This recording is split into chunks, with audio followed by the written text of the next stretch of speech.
कहते हैं डॉक्टर जीवन देते हैं, लेकिन क्या हो जब एक डॉक्टर की आत्मा ही मौत का कारण बन जाए। ये कहानी है उत्तर प्रदेश के गोंडा जिले की, जहां डॉ पूजा नाम की एक नेक दिल डॉक्टर एक षड्यंत्र का शिकार बनती हैं और फिर मौत के बाद उनकी आत्मा बन जाती है एक डरावना बदला।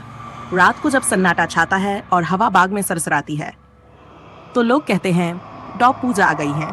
तो सुनिए डॉ पूजा की आत्मा की सच्ची और सिहरन पैदा कर देने वाली कहानी।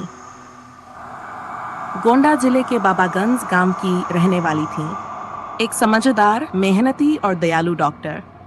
हर रोज वो अपनी स्कूटी से धनेपुर के सरकारी अस्पताल जाती थी। अस्पताल में सभी मरीज उन्हें भगवान मानते थे। गरीबों के लिए मुफ्त दवाइयाँ, मुस्कान से इलाज और ईमानदारी से काम करना, यही पूजा की पहचान थी। उनके गांव से धनेपुर जाते वक्त एक पुराना बाग आता था। वो बाग कभी उनके दादा दादी का था।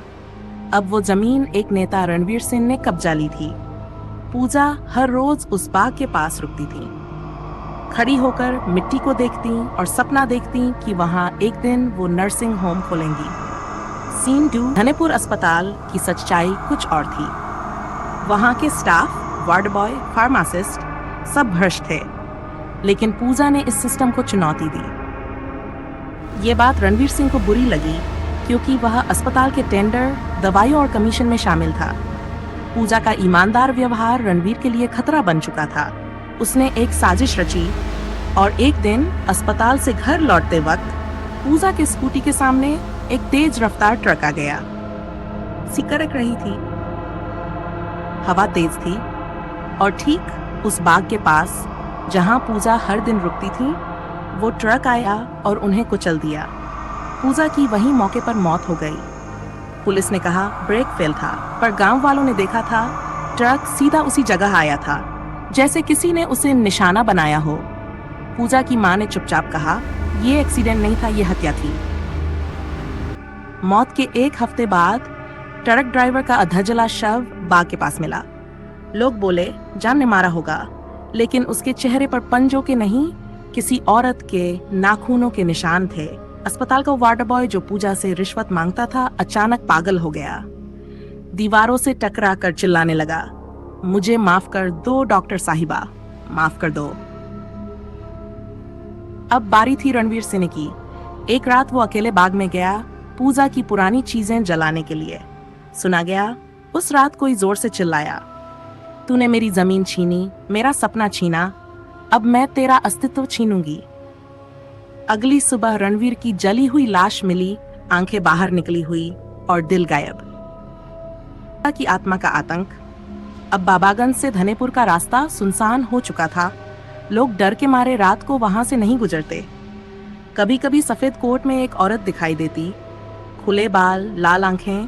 कहते हैं अगर किसी ने अस्पताल में भ्रष्टाचार किया या पूजा का अपमान किया तो वो आत्मा उसे रात में जरूर बुलाती, तू कौन होता है इंसाफ रोकने वाला, अब मैं तेरा हिसाब करूंगी।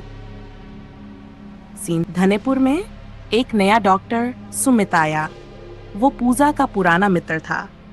उसे भी बाग में पूजा की आत्मा दिखी, लेकिन पूजा ने उस पर हमला नहीं किया, बल्कि कहा मेरे लोगों की सेवा जारी रखना, तभी मुझे शांति मिलेगी। डॉक्टर सुमित ने गांव में पूजा की याद में एक फ्री मेडिकल कैंप शुरू किया और उसी बाग में मंदिर बनवाया। धीरे धीरे घटनाएं कम होने लगीं। अब वो बाग एक शांत जगह बन चुका है, लेकिन लोग कहते हैं अगर किसी ने फिर से धोखा दिया तो डॉक्टर पूजा लौट आएंगी।